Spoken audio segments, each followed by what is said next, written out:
The psychology of regret. There are moments you don't live through once. You live through them forever. Not because they happened, but because they didn't happen the way they should have. Regret is a memory. It's a wound the brain keeps open on purpose, a rehearsal for a version of you that never existed and never can. Topic 1. The moment that never stops happening. There's a particular kind of moment your brain won't let you forget, not because it's important, but because it could have been different. A word unsaid, a turn not taken, a silence held too long. These moments aren't memories. They're traps. You don't remember them to reflect. You remember them because your brain refuses to believe they're over. And in a way, they aren't. Regret is not an emotion. It's a recursive cognitive feedback loop, engineered by evolution not to teach, but to torment. Neuroscientists have located it. The orbitofrontal cortex, the region responsible for evaluating outcomes, comparing what happened to what could have happened. It activates when you choose incorrectly, when the world reminds you of what you should have done, when a better timeline whispers just beyond your grasp. That region doesn't shut off. Not with time, not with logic, not with forgiveness, because it was never designed to forgive. It was designed to optimize, to rehearse, to scan endlessly for the correct move you already failed to make. And here's the brutality of it. The loop doesn't replay the truth. It replays the version that hurts you most, the perfect version, the you who was wiser, kinder, braver, the phantom you, the one who didn't freeze, who didn't stay silent, who didn't leave when they begged you to, or worse, the you who stayed when they needed you to walk away. Psychologists call it counterfactual thinking, mental simulations of alternate outcomes. It is not voluntary. Your brain performs it automatically. In fMRI scans, when participants reflect on past mistakes, they exhibit increased activation in the medial prefrontal cortex, posterior cingulate cortex, and precuneus, regions associated with self-referential thinking and mental time travel. You don't just remember what happened. You re-experience it with edits.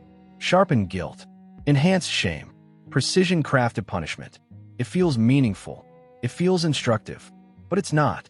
It's a performance, a ritual, and the audience is no longer you. Regret doesn't care about truth. It's effective realism, the emotional state shaping your perception of the past. You feel regret, so you believe the event was more catastrophic. You rewrite the memory to fit the pain, and then the pain validates the memory. A loop, a circuit with no exit. And time doesn't heal it, because the brain's simulation machinery can collapse chronology. In psychology, this is called temporal binding, when cause and effect become compressed, tangled, and inverted. That decision you made 10 years ago, it's happening again now. It's always happening. You are stuck in the moment because the moment has been embedded in the architecture of your identity. You are not moving forward. You are orbiting the same mistake. And why does the brain do this? The evolutionary answer is brutally pragmatic. In uncertain environments, organisms that can mentally simulate better choices outcompete those that cannot. Regret becomes adaptive, a virtual lab for decision correction. But the modern mind doesn't face tigers. It faces missed texts, unsent messages, children never born, lives never lived.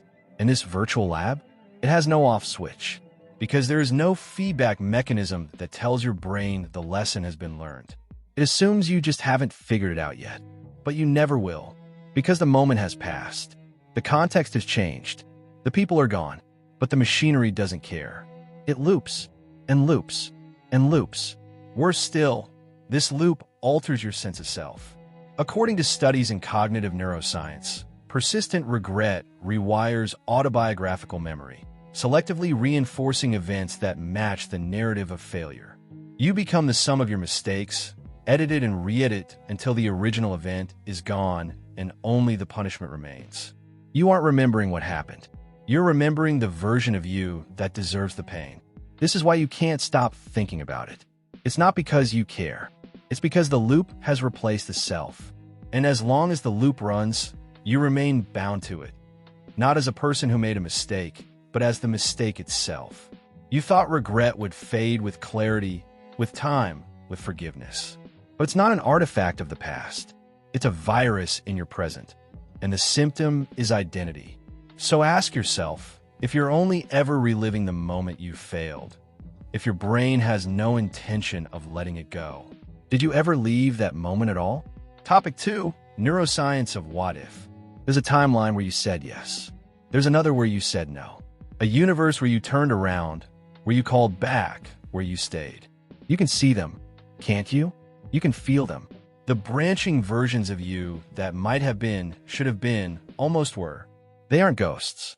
They're neural simulations, and your brain is addicted to them. This isn't imagination. It's circuitry, counterfactual simulation.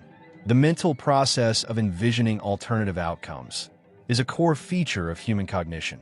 It emerges from the prefrontal cortex, specifically the ventromedial and dorsolateral regions, which process value, judgment, and planning. When you wonder, what if, your brain lights up not with fantasy, but with calculation. It doesn't just visualize another path, it evaluates it, assigns it meaning, embeds it into your memory. And then something worse happens. It assigns that imagined path more value than the one you lived. You are wired not only to compare, but to prefer the path not taken. Studies using fMRI reveal that when people reflect on better possible outcomes, the brain responds with the same neural patterns as if those outcomes were real. The amygdala and striatum react emotionally.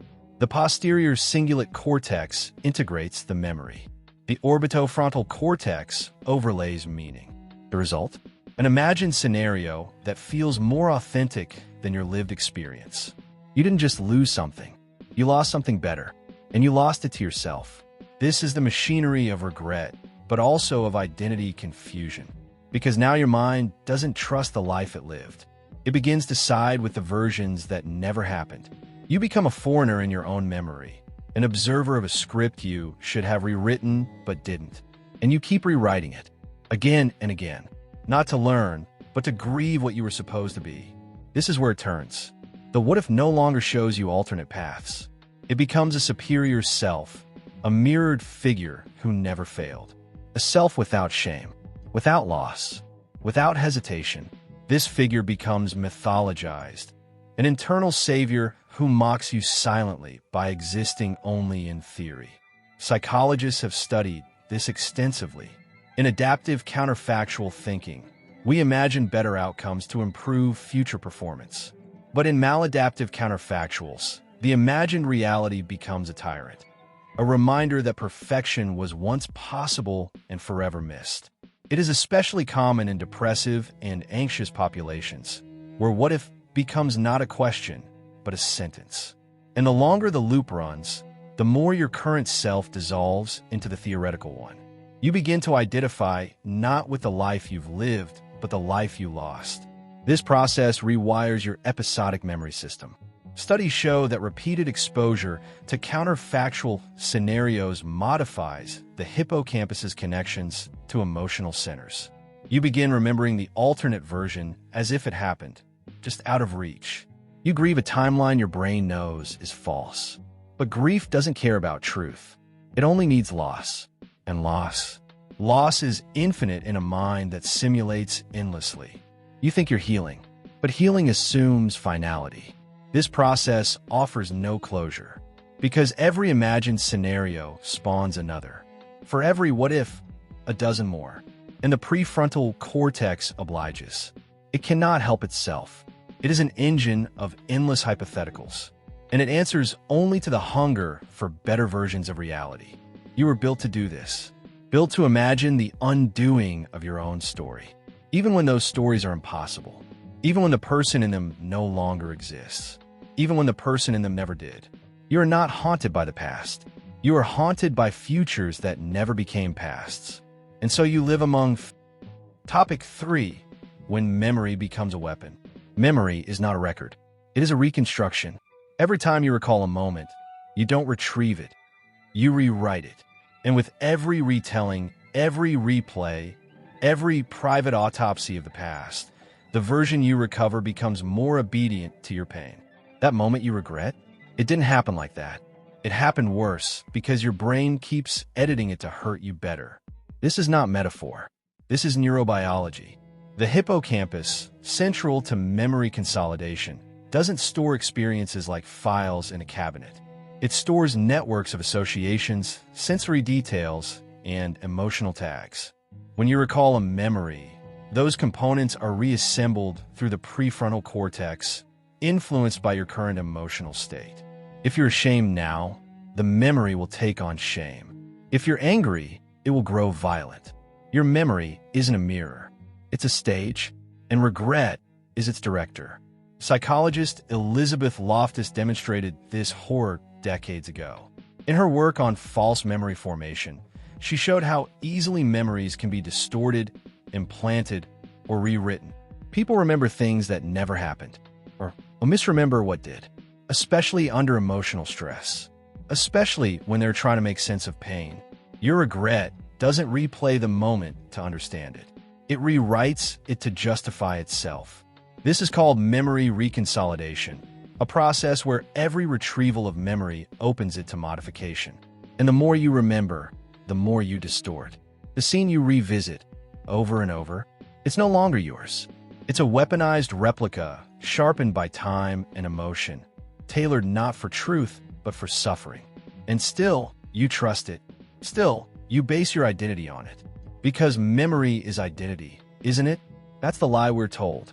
That who you are is the sum of what you remember. But what if memory is just a loop of editorialized trauma, infinitely refined by your need for punishment? Studies show that regret-intensified memory activates both the amygdala, emotional processing, and the medial prefrontal cortex, fusing feeling with autobiographical narrative. This fusion creates self-blame loops, where the pain of regret is used to reconstruct the memory, which in turn deepens the regret. You begin to remember not what happened, but how guilty you felt about what happened. Eventually, the feeling becomes the fact. And this loop doesn't stay confined to one moment. It spreads.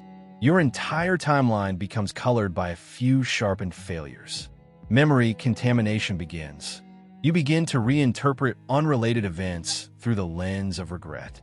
The pattern spreads like ink.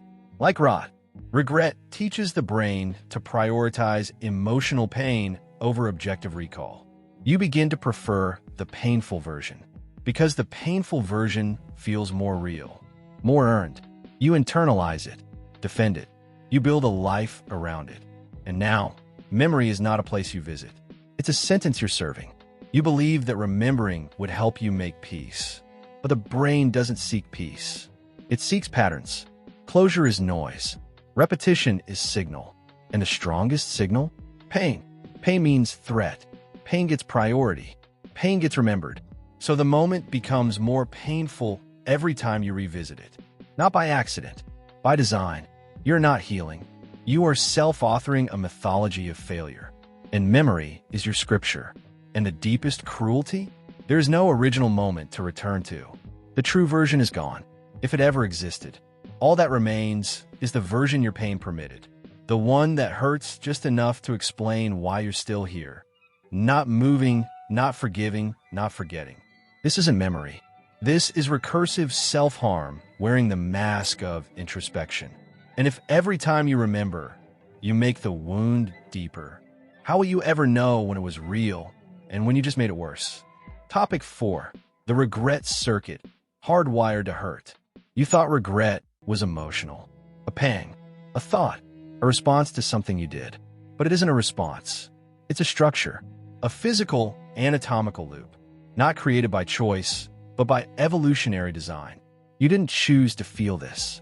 You were built to. Deep within the folds of the brain lies the orbitofrontal cortex, OFC, a part of the prefrontal system known not for sensation, but for evaluation. It compares outcomes. It weighs what happened against what could have happened. And when you fall short of an imagined better alternative, the OFC doesn't sigh. It activates. It floods your consciousness with an echo. Wrong, wrong, wrong. This is the neural signature of regret.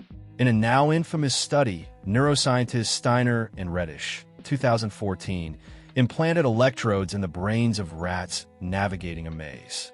The rats were offered food rewards with varying delays. When they skipped a short delay and were later offered a longer one, their brains, especially the OFC, lit up in a way identical to regret in humans. They paused, looked back. Their neural circuits looped the lost opportunity. Regret, it turns out, isn't just human. It's algorithmic. It's reptilian. It's hardwired into cognition itself. The OFC doesn't work alone. It colludes with the anterior cingulate cortex, ACC, which detects errors, and the amygdala, which processes emotional salience. These regions form a triangle of suffering.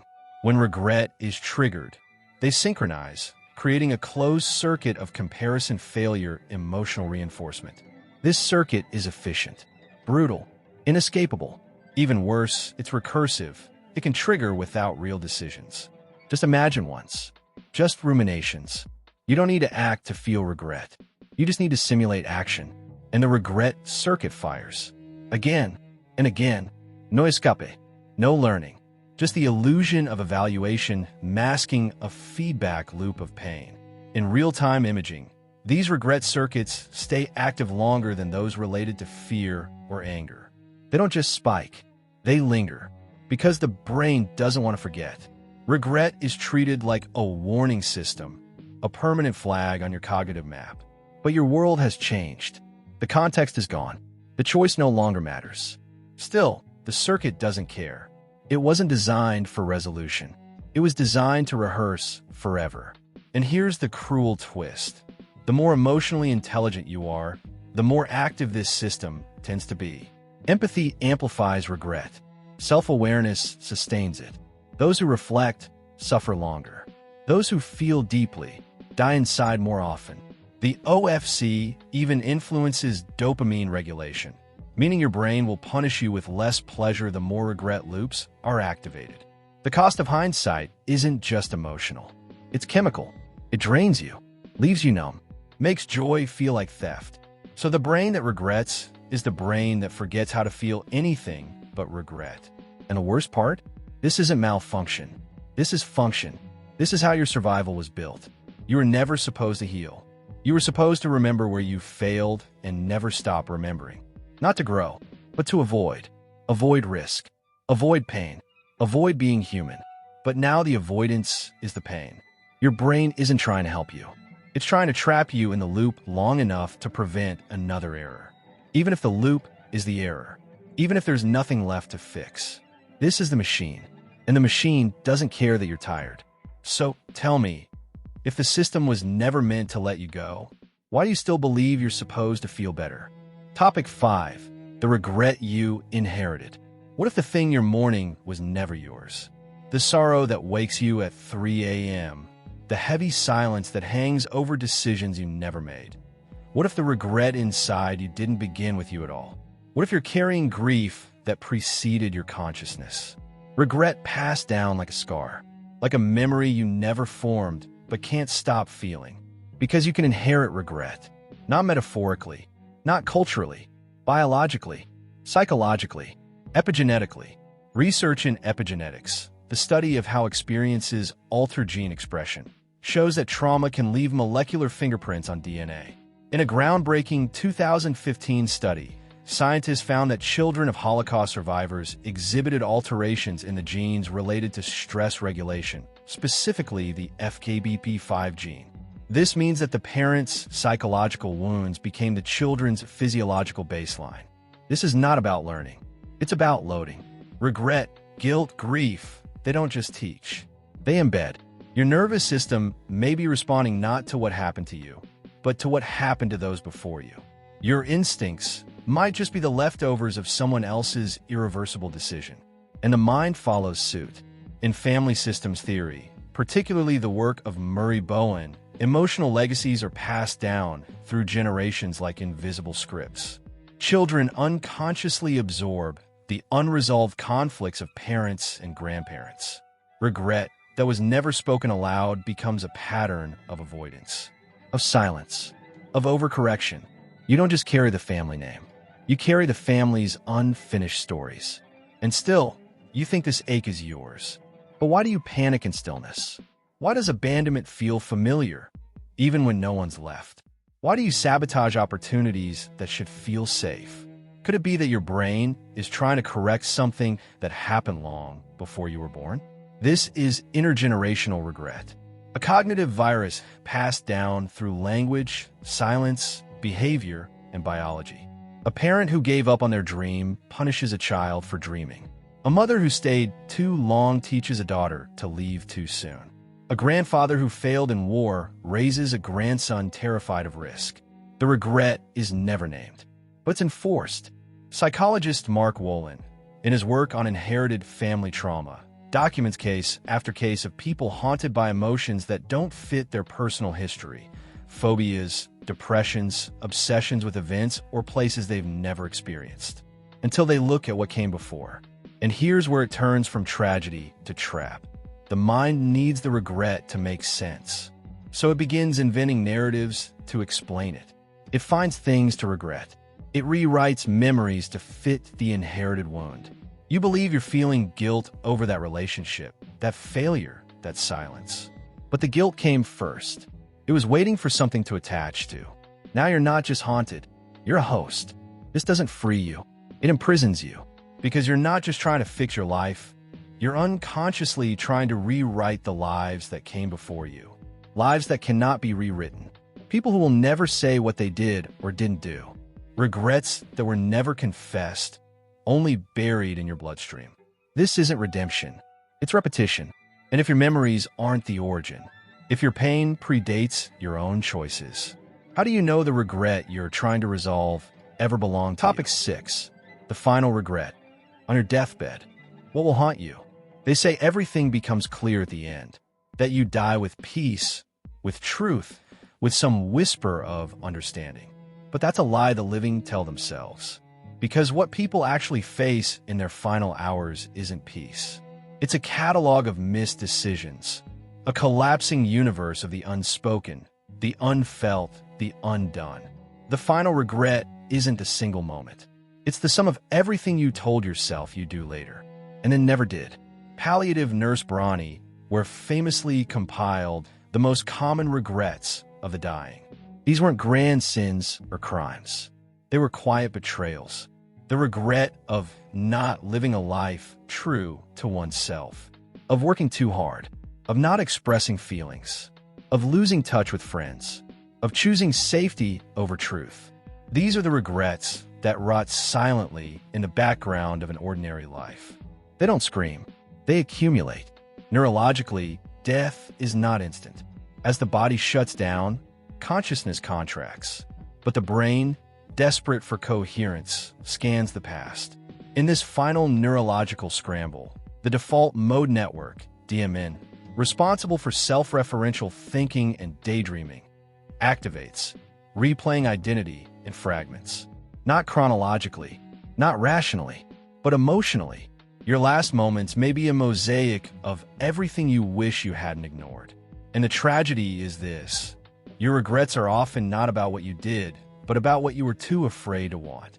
You regret not becoming the self you glimpsed only in passing, in dreams you postponed, in risks you talk yourself out of. Regret isn't about loss. It's about cowardice disguised as practicality. And now there's no time left.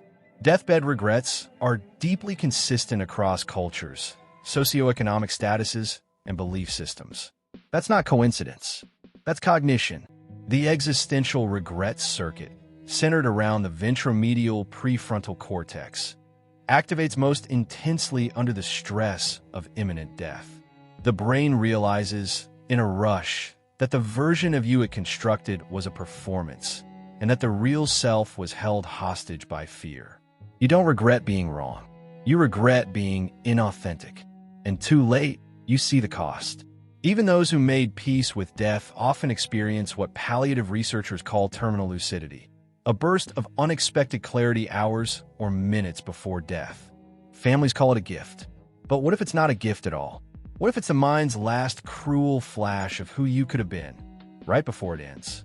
Psychologists have also found that people facing death often experience regret intensification, a sharpening of lifelong sorrows into crystal clarity. And there's no undoing it. There's no room for correction. The brain offers the truth precisely when you're no longer able to use it. And that truth is this: you postponed everything that mattered. The love you didn't give, the art you never made, the person you became for others while your real self starved quietly inside you. You thought you had time. You thought postponing meant safety. But the clock was always subtracting.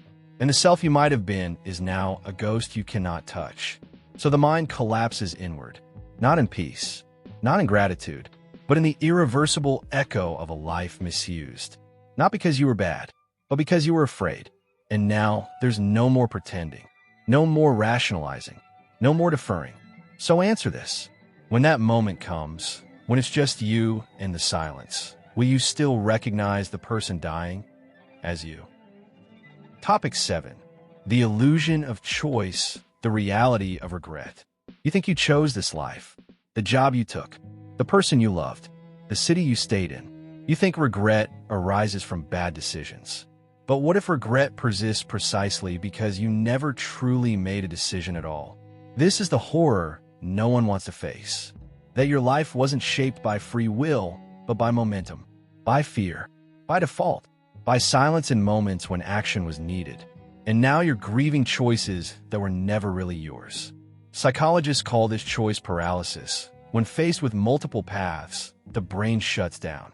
The dorsolateral prefrontal cortex, responsible for executive function, is overwhelmed by complexity. And so we default to inaction, or follow someone else's advice, or do what makes sense. But the emotional residue of regret still forms, because somewhere inside, you know you never truly chose. That's the paradox. Regret requires ownership. But what happens when you regret something you didn't consciously decide? You can't fix it. You can't forgive it. You can only replay it obsessively, as if you might find a sliver of volition hiding underneath the compromise. And you never do.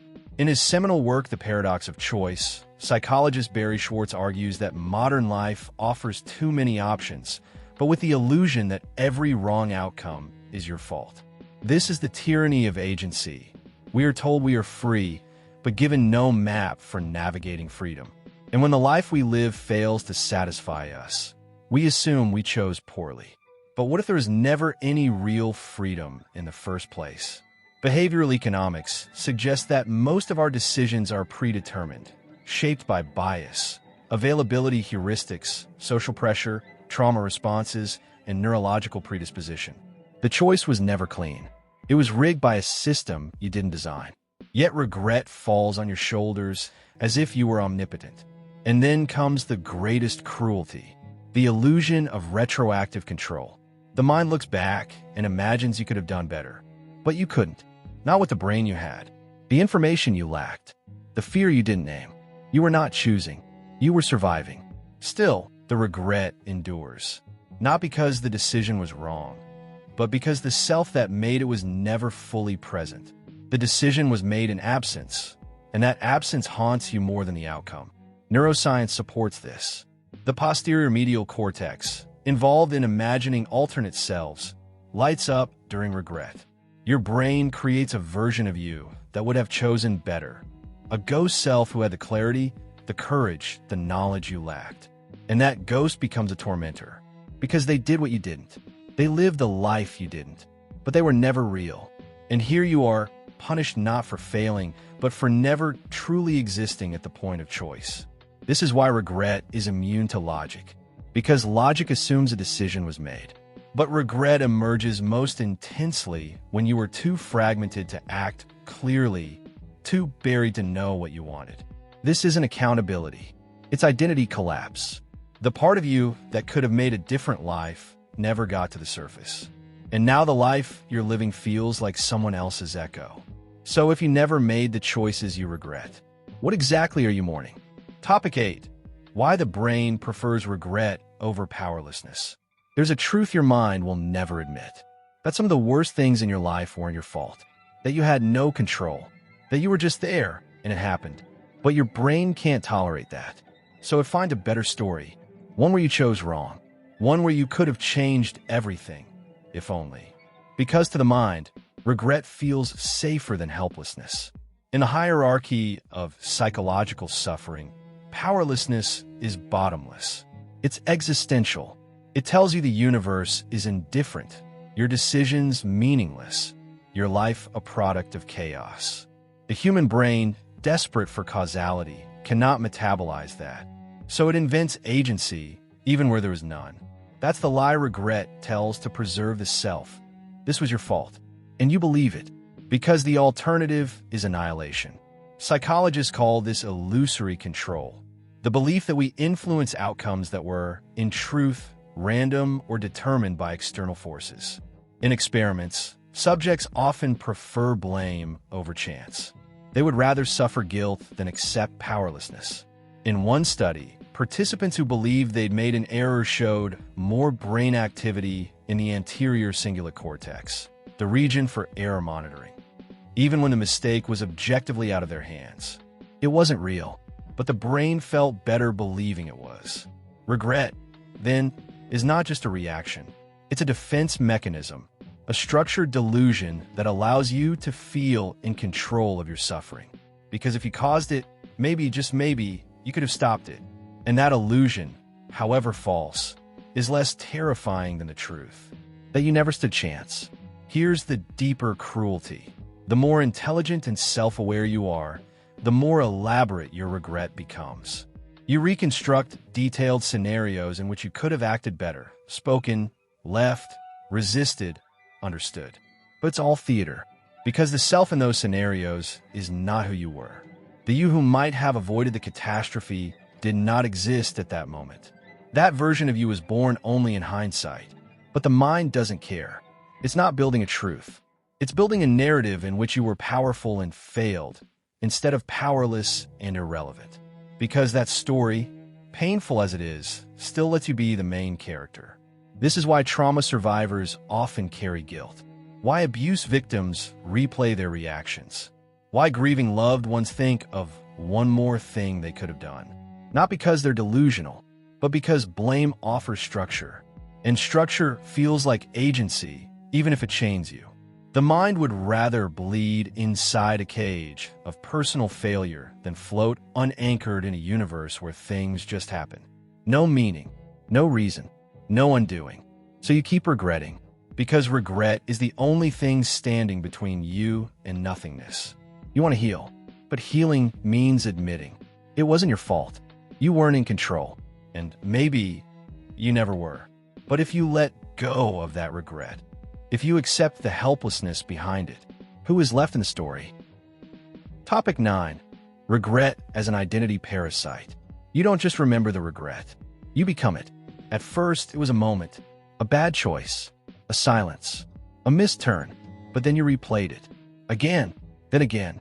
And with every replay, your brain reshaped you around it, until you stopped being someone who regretted something and became someone made of regret.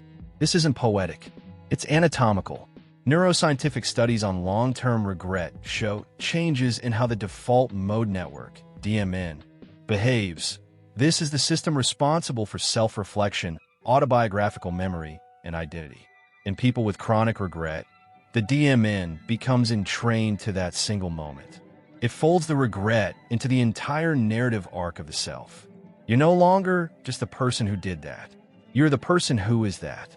The moment fuses to your sense of self, like scar tissue welded into muscle. And now every thought, every goal, every relationship filters through that distortion. This is what psychologists call a core shame identity, when the ego collapses into a fixed self-narrative based on a perceived moral or emotional failure. Regret becomes not just part of you, but the lens through which all other parts are measured. That success? Tainted. You didn't deserve it. That love? Dangerous. You'll ruin it again. That opportunity? Pointless. You already proved who you are. Regret doesn't just punish the past. It colonizes the future. This is where it becomes parasitic. In cognitive behavioral frameworks, parasitic thought loops form when negative core beliefs become self-reinforcing. The brain seeks confirmatory experiences, memories, relationships, interpretations that validate the original wound. You start to interpret neutral events as further proof of your brokenness. Every failure feels earned. Every joy feels stolen. And the parasite grows. It has a voice. Of course you failed. Of course they left. Of course it didn't work. It has memory. Remember when you ruined it all? That wasn't an accident. It has logic. Better not try. You already know what kind of person you are. And so you shrink. You live smaller. You love cautiously. You chase less. Because you're no longer living as yourself. You're living as the regrets version of you. Even worse, this identity becomes comfortable, familiar. You fear changing it. Because if the regret goes away, what replaces it? Who are you without the punishment? That's the final trick of the parasite. It makes you believe it's you. So you protect it. You feed it with memory. You sharpen it with reflection. You bury potential futures just to keep its voice intact. Because what would you do if it suddenly stopped hurting? Who would you be if it turned out you were more than the worst thing you didn't do? But you won't find out. Because the parasite doesn't let go. It doesn't die. It becomes the host. And if you let a single moment define everything, how much of you was ever yours to begin with? Topic 10. The regret you will never feel until it's too late. There's a kind of regret you don't recognize now. It's quiet, invisible. It doesn't hurt yet, but it's waiting, growing in the dark behind your routines, your distractions, your endless reassurances that everything is fine. This is latent regret, the one that doesn't feel like regret until the door closes forever, and then it detonates. Unlike acute regret, sharp, immediate, obvious, latent regret hides beneath rationalization. It dresses itself in excuses. I'll do it later. I don't have time. It's not that important. You tell yourself this every day, and every day, a thread of your future evaporates. You won't feel it when you skip the conversation, when you avoid the risk, when you let the silence stretch because speaking would make it real. But later, years later, you will see the moment again, and your mind will scream, because it wasn't minor. It was everything. Psychologists studying temporal regret, the regrets that change shape over time, have found that people rarely regret impulsive decisions as deeply as they regret inaction. A missed opportunity may feel small at the time, but it compounds. Not because the opportunity was large, but because your reasons for avoiding it were lies. Lies you only see clearly in hindsight. You didn't tell that you loved them. You didn't take the risk when your hands were steady. You didn't answer the call. And now they're gone. Where you are. And now the space that once held potential holds only absence. This type of regret is insidious because it is delayed pain. And the brain is terrible at predicting future emotional cost. You assume you'll have time. You assume you'll get another chance. But chance is a vanishing resource. It doesn't warn you before it leaves. In death studies, terminal patients report not only regrets for the past, but regrets they didn't even know they were capable of feeling until the end. Relationships never mended. Words never spoken. Creativity never expressed. And the most tragic part? They didn't feel it until there was nothing left to be done. Your brain has mechanisms for emotional deferral. The prefrontal cortex suppresses emotional urgency in the face of uncertainty. It prioritizes stability over risk, even when that stability is hollow. You mistake that suppression for peace, but it's emotional debt, and the interest compounds. You will regret not what you did, but what you let fade. Not what you lost, but what you let slip quietly out of your future. Because there will come a day, maybe soon, maybe far, when you'll reach for something that was always there, and it won't be anymore. Not because it left, but because you never touched it when it mattered. And then the pain will arrive fully formed. Not as memory, but as the shape of the life you should have lived. So ask yourself now, what part of your life is waiting to be regretted? And when you realize it too late, what will you say to the version of you who could have done something before silence was all that answer back? Final collapse conclusion. There is no one left to regret. You thought regret was a feeling, a bruise, a moral echo, but now you see it was architecture, a system, a scaffold of pain designed not to teach you, not to warn you, but to reshape you into something quieter, smaller, more obedient to what you didn't choose. And you let it, because regret gave you a story, a spine, a reason why the things you lost were meant to be lost. You mistook punishment for purpose. You mistook memory for truth. You mistook yourself for something continuous. But there is no you, not the one who made the mistake, not the one who's haunted by it, not even the one who regrets. There is only the regret itself, replaying a loop it never intended to end, and the body it uses to do so, a brain that hurts because it must, a self that collapses in a narrative because silence is unbearable. What you regret is not what happened. What you regret is that it happened to you, but there is no you left. Just a rerun, just a parasite, just a ghost of a choice that never really belonged to anyone. So here, at the end, when all the illusions of freedom and identity and becoming have rotted away, ask yourself the only question that was ever real. Who exactly is it that regrets when the person you could have been never existed?